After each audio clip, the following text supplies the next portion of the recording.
I'm really excited for the show. I think it's going to be legendary. I'm so excited. Yeah, me same, absolutely. You know, I feel like we have so many guests and gags and highlights, and thanks to your amazing script, I feel so prepared for this. I think it's going to be stellar. Well, about that, actually, it's a little bit more tricky than I expected to have the show run during the summer break, and we had to change a little bit. Please elaborate. The show starts. I can't, but we are professionals. We can wing it. Well, at least one of us is a professional. From the Daedalic studio in the heart of Hamburg, Germany, it's the Daedalic Days, late at night. Joining on the couch, devs from Barotrauma, Surviving Deponia, Star Trek Voyager, Across the Unknown, and many more. Featuring award-winning live music from a surprise guest. Please give it up for your hosts, Penta and Makes. Hello and welcome to Daedalic Days Late at Night. My name is Makes and this is Penta. Hello, everyone. And we're your hosts for today. Penta, what are we actually hosting? Thanks for the question. Actually, we are hosting our Daedalic Days, late at night. Normally, we are doing this for a press event for journalists, and we thought, well, no, we are making games for gamers. So why don't we show the games to gamers? And that's what we are doing right now, right here. And to celebrate this epic occasion, we have one of the biggest performers of recent times to guide you through this program musically today. Well, actually, about that, we didn't. We didn't? No, but we got someone almost as trending. He's right there. That guy looks awfully familiar. No, I don't know what you're talking about. Enough chit-chat. Let's talk about something more important, the games. Some of them are still in development and upcoming, and some of them are already released, and thanks to you guys, blessed with amazing reviews. I love reading Steam reviews. They're at times quite creative, and we have a little game for you guys. Guess which title got reviewed here? I'll start. I saw a scary monster and ugly cried on a public server. Everybody thought I was role-playing. 10 out of 10. Nice one. I already have a good guess. But what about this one? This game is deep. At first I didn't see it, but this game is so much worth diving in. It's a real promising deal, breathtaking even. I'm just stunned with how many strong emotions this game made me feel already. Not everyone's on the same boat, but this game being worth it mostly due to the fishy price. But the cost is worth it, I'm sure of it, but you can always get it on sale instead. Whatever works. I can see why you picked that one. I have one more. Load up campaign, everyone's having a good time. The crew's playing music with guitars, harmonicas, etc. Captain wants the harmonica. Crew member refuses to give the harmonica. Captain slams sub into a wall and wrecks the entire front half of the sub, then grabs a flamethrower and begins to burn the entire crew alive. Everyone starts shooting back at him, missing and hitting each other. The sub hits the seafloor. Those who are still alive die when the nuclear reactor overloads. Not bad. That's the essence of Barotrauma.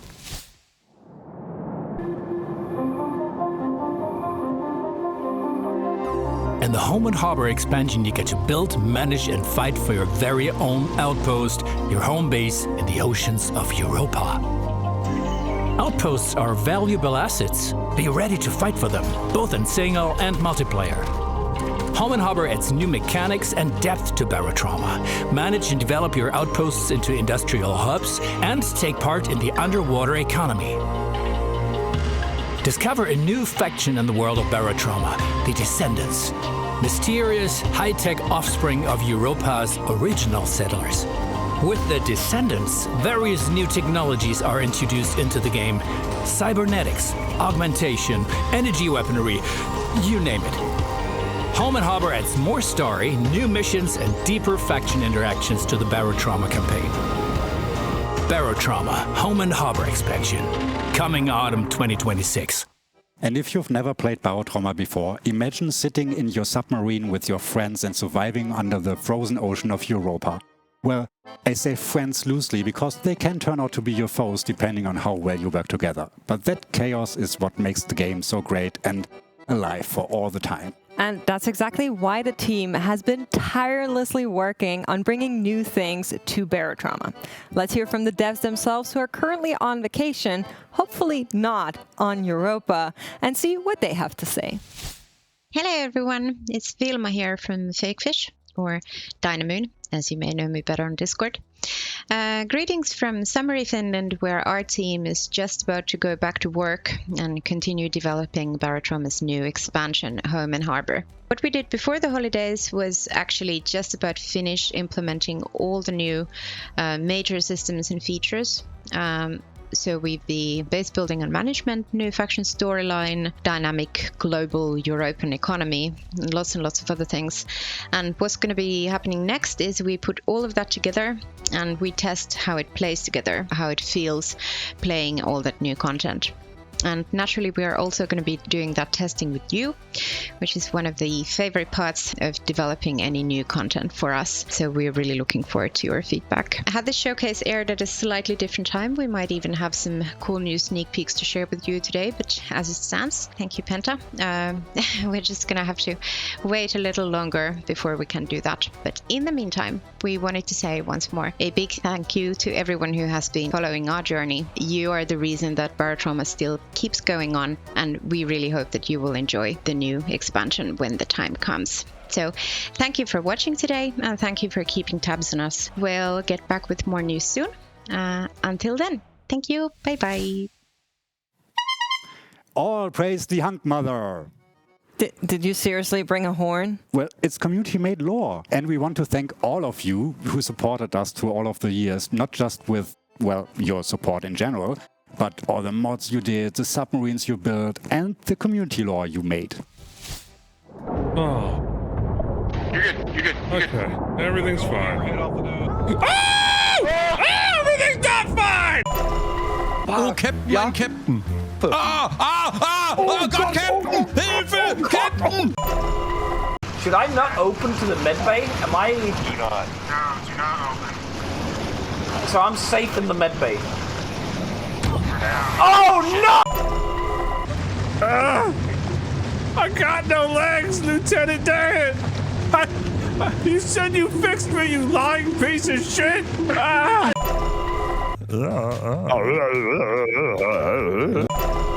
Why is Greg dead? He's brain dead. Ain't a worry, I'm a professional, I'm security. Behind this door. Wait, no, behind this door. Wait, no, behind this door. Genau, du gehst looten. Ich würde, weil wir jetzt, ich glaube, wirklich keinen Gegner mehr bei uns haben. Was machst du denn da? Hast du einen neuen Haus? Ist das ein Haustier? Ich gehe mit meinem Hund spazieren. Fire? He's gonna die before he puts out that fire. Social box. Oh shit. Down here in a second. That's the fire social down there somewhere. Oh my god. Are we good? What? It went in. Where is it? Ja, das ist Barotrauma. Das ist Barotrauma, ja. Wir haben es nicht mal ins U-Boot geschafft. That looks wild. I guess I have to try it myself. Yes, absolutely, you should. Like we already said, the community is always driving the game further, and oh damn, you have to help me, they're coming. Who's coming? The Horde. The Horde? We gotta protect the babies. What kind of Horde are you even talking about, Penta? The Horde god deaths. Oh. Whoa. Oh, Did we interrupt something? No, I don't think so. Hello, you two. We're really excited to have you here. You maybe caught us a little bit off guard, but I think that's something that players will need to look out for in your game as well. Can you tell us a little bit more about Hordeguard and what makes it so special? Sure. Hordeguard is a tower defense game in its core, but it also blends RPG and strategy elements. Basically, you take on the role of a Viking hero who is trying to defend his village against hordes of creatures from the Norse mythology. And in our game, the time is always working against you because you constantly need to have to decide how to spend your time wisely, whether to build new buildings, maybe repair damaged structures, recruit new warriors, or get the resources. And once the battle begins, you're not just watching from the sidelines, you fight alongside your defenses. And And on top of that, you can freely explore the world, discover new areas, and complete maybe side quests. The Hordeguard is not just a solo experience. You can play in local co-op, so on split screen, 2 players. That's really awesome. And if you're curious about Hordeguard now, we prepared a little glimpse for you guys. So let's take a look together at this trailer.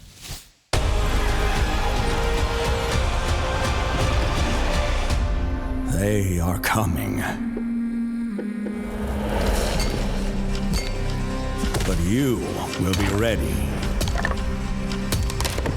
You'll have to keep fighting. Again. And again. And again. And... Oh, crap. Odin, lend us your strength. Transform your village into a stronghold. Prepare your defenses. Harness divine power. Bolster your ranks. Because every victory brings another battle. You must hold the line.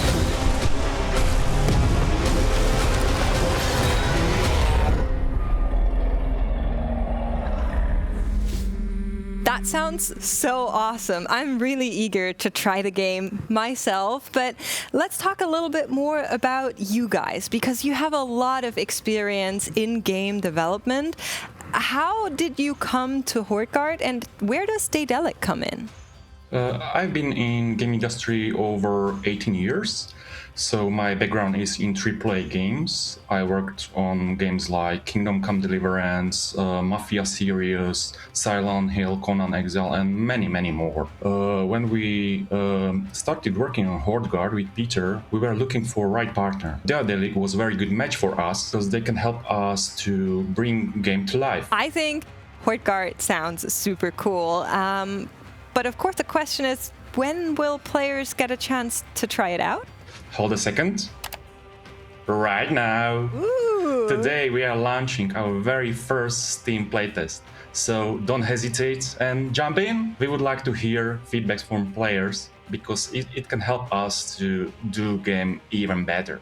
Thank you guys so much. I'm sure people are already lining up for the playtest, and we got a great glimpse into the development of the game. We're super excited we got to talk to you, so thank you for taking the time out of your busy days and joining us here on our late night show. Thank you. Bye. So you heard it here first. Check out the playtest, but prepare yourselves. Better than we did. Penta, do you think you are prepared? Prepared for what? Prepared for this. Penta, did you know that the first episode of Star Trek aired on September 8th, 1966? No. And do you know who the original captain of the Enterprise was in the pilot episode? As well, no. Why are you asking me all those questions? Because our next guest is a Trekkie through and through. With Star Trek Voyager Across the Unknown, the German indie dev studio GmbH has had a huge hit earlier this year. So let's give a warm welcome to our next studio guest. Well, about that... Not again. What is it this time? Well, Penta maybe forgot to tell you that I'm currently on Rytha for a bit of R&R after working for patches for the game for the last 5 months.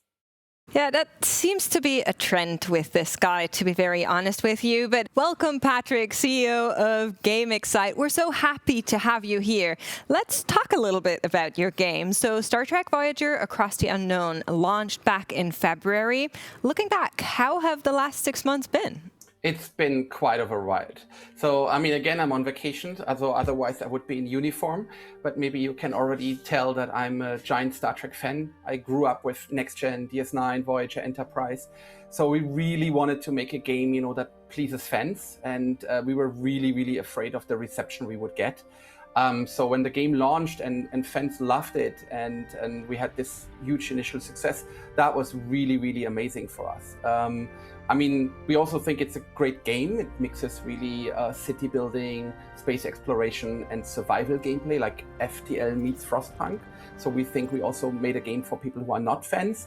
But as a Star Trek fan, obviously, that was the basic thing to please them. But you didn't stop there. You have supported the game after the launch as well, right? Yeah, I mean, we got a lot of feedback. One of the things is that we didn't have a manual save system when we launched. So a lot of reviewers commented on that, and it was my fault. I thought it's a roguelike, so no, we don't have save games. And we didn't want people to save scam so that they just reload after a failed attempt, but we listened to the community, so we put it in. And then interestingly, people said, oh, now I can save scam. Boring.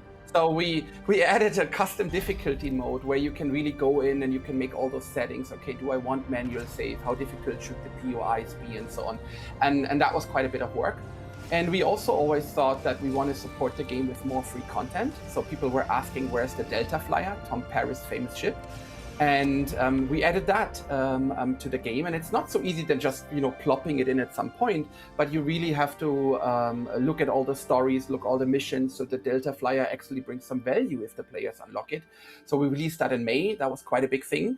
And then very recently, we announced our expansion pass and released our first DLC. That's super, super interesting. Can you tell us a little bit more about that expansion pass? Yeah, so it includes 4 DLC that are going to come out throughout this year. The first one's already live. It has 5 more side missions, Cold Fire, Distant Origin, the Omega Directive, Inside Man, and Homestead. It adds 2 new characters. It adds different ways to play the game. You can get Voyager home earlier. You can have a Ferengi as an allied ship. So there's a lot of cool stuff in there. We'll also have another story-driven DLC later this year that also has another 5 side missions. And at the end of this year, we're going to have a completely new sector. I can't say much, but it's, we're listening to the feedback and people are asking for 1 episode to be in the game, and that's that episode. So it's really going to be a very exciting sector towards the end of the year.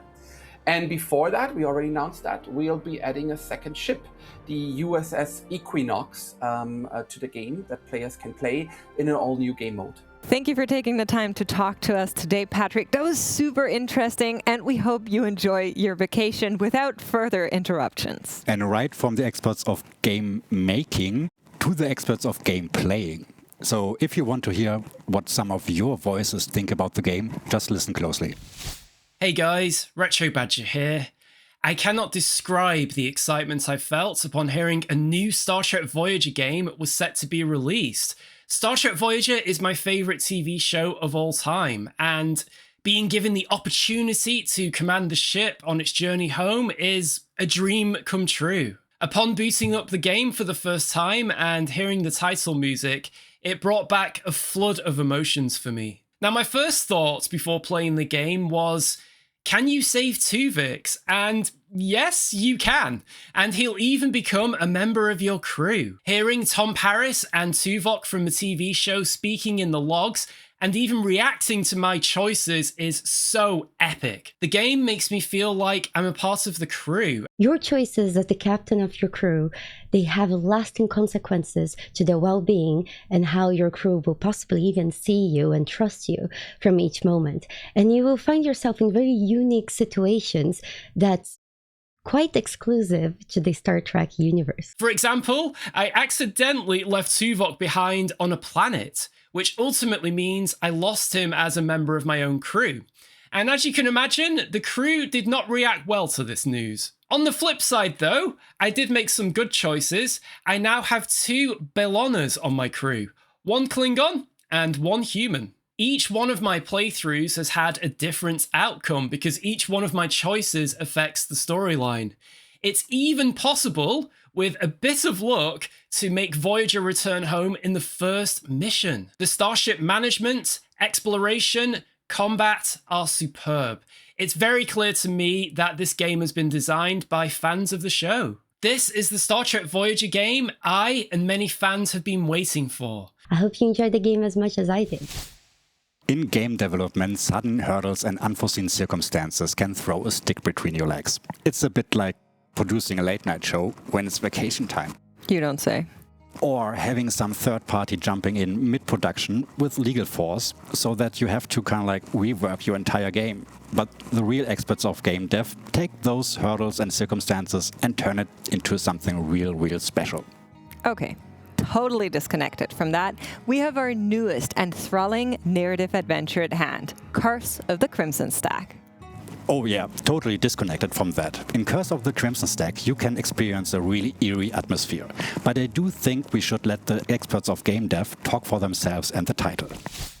Hi everyone, I'm Gaia, the game director on Curse of the Crimson Stag. And hi, I'm Emanuele, narrative director of the game. And welcome. And let's take a look at what we've been working on. When we first started envisioning this project, the main goal was to craft a new narrative adventure, something that took the foundation of our previous title and really evolved them. The core mission was connection. I didn't want the player to just passively watch a story unfold. I wanted to break down the invisible wall between the screen and the player, making you feel deeply immersed and rooted into this world. Also, I wanted to lean heavily into an unsettling folk horror atmosphere, like that bright daylight dread you experience in movies like Midsommar. Yes, because a proper folk horror needs some meat that gets under your skin. And believe it or not, the entire lore of this game sparked from a single unsettling painting of a stag. From that image, we build the legend of the Crimson Stag, an ancient spirit that makes you doubt what's real. But this kind of story only works if you care about the character. And this game is a personal journey about our protagonist, Brit, her family, and what it really means to grow up. To uncover her past and the dark secrets of the White Root Hotel, you have to dig for the truth piece by piece. And how you find those pieces is exactly where the gameplay comes in. And a huge part of that gameplay is the in-game phone. The game is set in the 2000s, the era of that indestructible block phones like the classic Nokia 3310. You choose when to pick up and who to call, making the experience much more proactive. Also, we focused on how to improve common action. Usually, you walk up to a locked door, press a button, and it magically opens. Well, I wanted to reinforce the weight of those actions. Instead of pressing a single key, you mimic the actual movement through your inputs, rotating the analog stick to force a key to turn, or pulling back to rip a panel of a wall. We have talked a lot, and it is time for you to explore the world our team has built and face the whisper of the Crimson Stag. We have poured so much heart into this project, and I really can't wait for you to customize your chunky 2000s phones and step into Brit's shoes in the White Root Hotel. Take a look at what awaits you.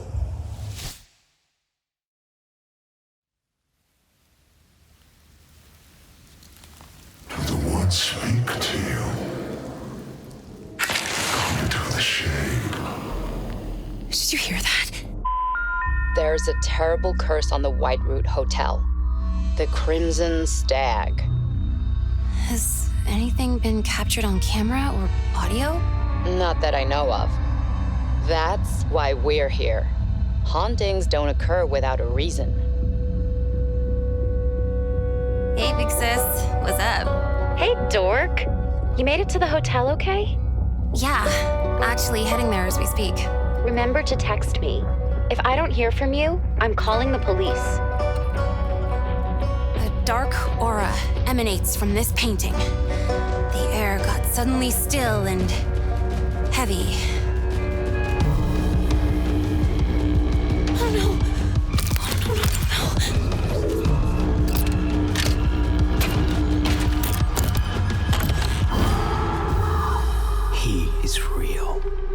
He has always been real. Those were some very exclusive glimpses into Curse of the Crimson Stag. Thank you to our developers. And as a publisher, we obviously keep supporting the vision of the developers and push their game to the best version it can be. You can, of course, follow Curse of the Crimson Stag development, as well as the other showcased games and Daedalic Entertainment itself on social media to always stay up to date. Wow, that was actually a really smooth one. But there are one or two more things I need to tell you. Let me guess, you couldn't get the three-headed monkey you were talking about? No, that was a misunderstanding. It's not Three-Headed Monkey, it's Three-Headed Monkey Studios. It's a developer. So they're here? Well, actually, I would lie if I would say yes. Summer vacation as well? No, a wedding. Oh, then at least help me with this one. Our best wishes to the bride and groom. Good job, Penta. Just to be clear, though, we have nothing? Actually, you do have something. First off, thanks, of course, for the wishes. I don't have much time before I have to go and say yes. So let's get right down to business. For those who don't know us, we are a small indie developer team from Cologne, Germany, working on Ghost Haunting. Ghost Haunting is a 2D classic point-and-click adventure in nostalgic pixel art style. It's a love letter to the 90s and hopefully everything you ever wanted as an adventure fan. In Ghost Haunting, we follow 8.5-year-old Gigi and her demon pumpkin sidekick Baron Butternut, who are on a mission to open the realm of the dead to bring back Gigi's grandmother from the afterlife. In between wedding preparations, we're currently recording the English and German voice lines for the game, and we're about to get some known names into the studio as well soon, so we're really looking forward to that. And yeah, right now, I can only say, here's a first look, and now I really gotta go run and say yes to the love of my life, which is of course closely followed by point-and-click adventures. Alright, bye guys. What's in that cupboard? It's not a cupboard, it's a dumbwaiter. You talking about the butler? No, a dumbwaiter is not a person. It's a lift for sending food up to Giovanni's office. But why is the lift dumb? For adults only. Yikes! Did you just throw a knife at me? Yep. Cool. No chance. Whoops. Are you trying to take the shortcut to the realm of the dead? There's a shortcut. Why are we taking the long way then? It's not a path you want to take. Trust me.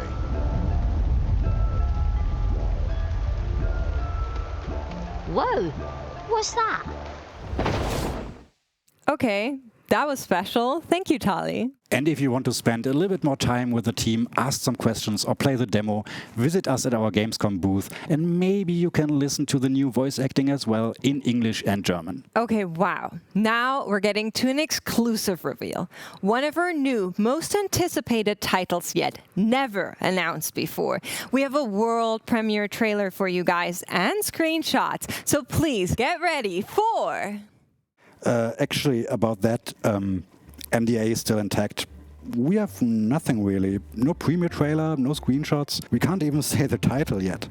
Only that there will be something scary coming. You seem awfully relaxed for that circumstance. What's going on? Well, I'm playing Woodo. It's a great game. It brings me back to times where I was not doing stressful showcases. Woodo is the definition of a feel-good game. It combines wonderfully relaxing music, a warm and comforting narrator, and a nostalgic story about childhood and friendship, all wrapped in a truly unique, handcrafted wooden diorama art style that simply looks stunning. The most satisfying part is placing each piece of the diorama in exactly the right spot and hearing that satisfying little click as it snaps into place. It's an incredibly cozy experience, especially for anyone who enjoys a bit of ASMR.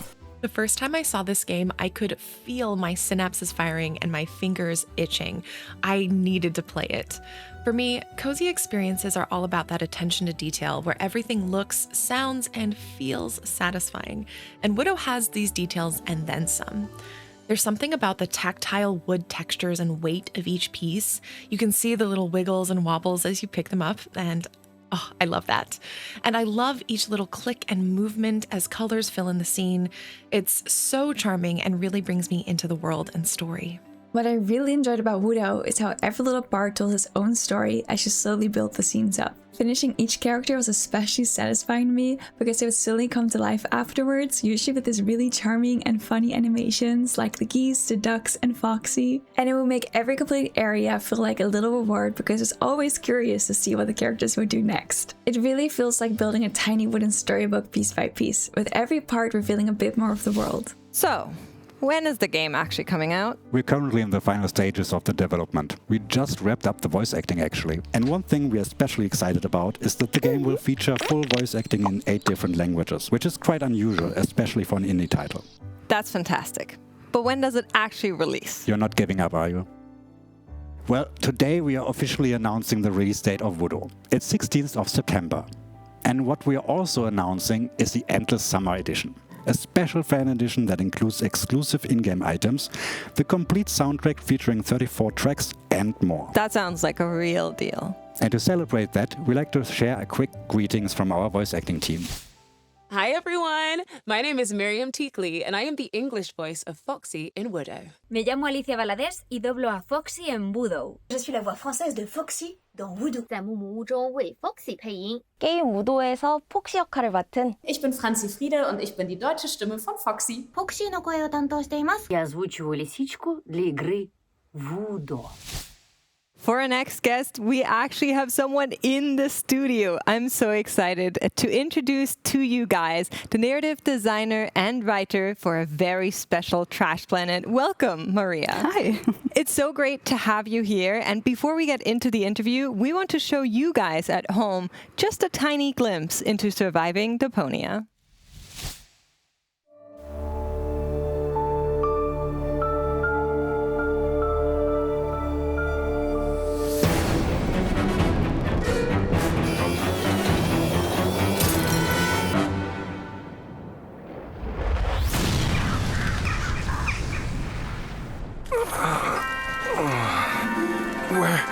Where am I? Where do you think? This is Deponia! So, the nightmare's finally over. If I were you, I'd really reconsider that statement.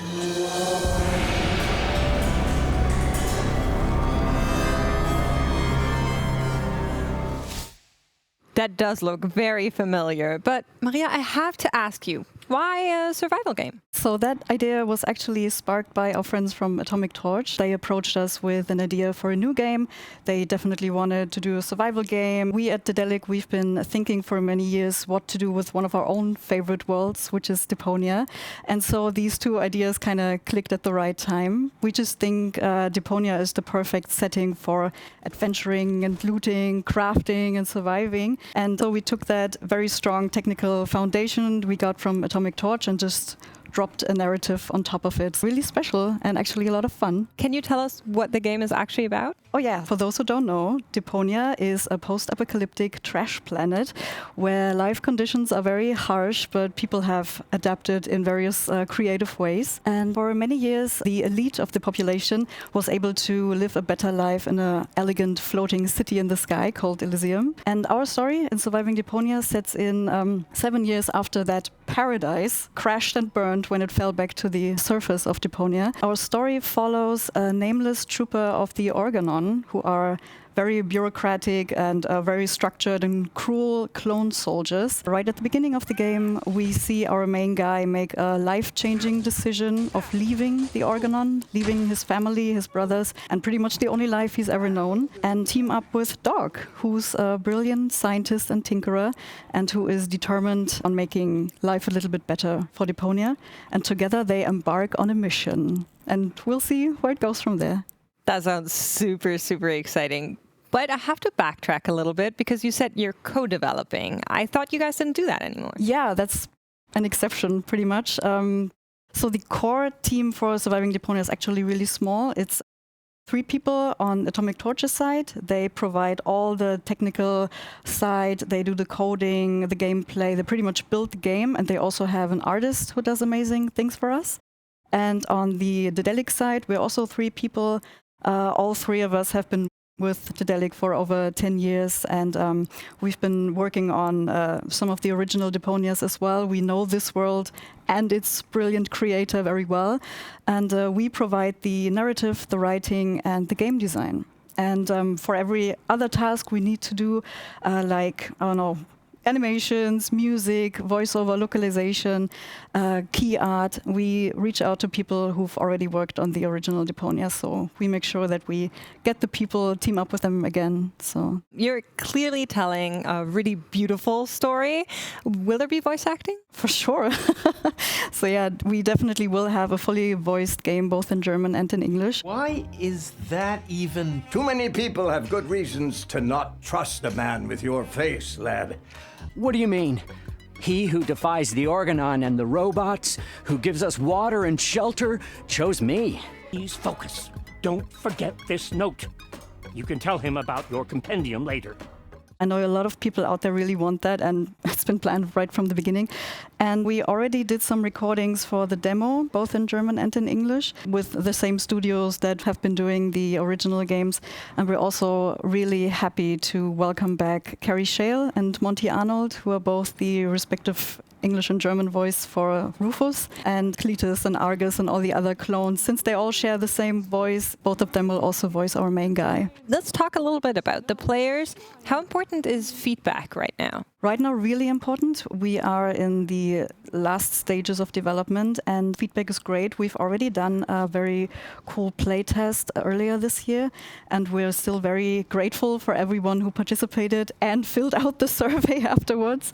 We read every single thing, and currently very busy polishing and changing, adding things that I hope players will appreciate. One of those things, and that was really cool for me, I was really happy to see that a lot of people want to know more about this world and would actually like to have more lore and interaction. So since we're not having this classic multiple choice and branching dialogue thing that you know from the adventures, we have decided to add a hotspot feature. So we're going to still have the main dialogue with the character, but we'll add some hotspots around them all over the world, so our character can react to things and sometimes trigger additional dialogues with people, just learning more about their world, their story, and the characters in them. That sounds so interesting, Maria. I really appreciate that you came out today and talked to us about surviving. Actually, we have more. Like, we prepared something. Like, we did? Trust me. No, come on. I need this. Like, let me. Come. Sure. So, we actually have something for you, and it's the Deponia 1 giveaway. For 1 week, you can get it on Steam for free and own it forever. But not just that, we actually have a playtest open again. It's actually the one you were able to play a little bit ago, but we will open up a new one later this year as well, so you can check out the new content. Wow, that's awesome news. Thank you for making this possible, Maria. You're welcome, I guess.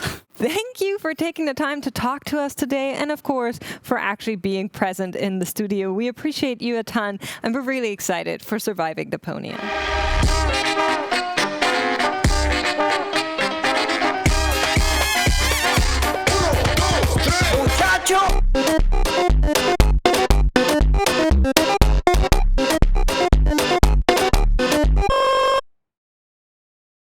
And that's all we have for tonight. 7 games, countless announcements, and exactly 1 clown. A huge thank you to our developers. And if you only had half as much fun as we did, let us know in the comments what you liked. Thank you so much for watching, and we will see you guys next time. Goodbye!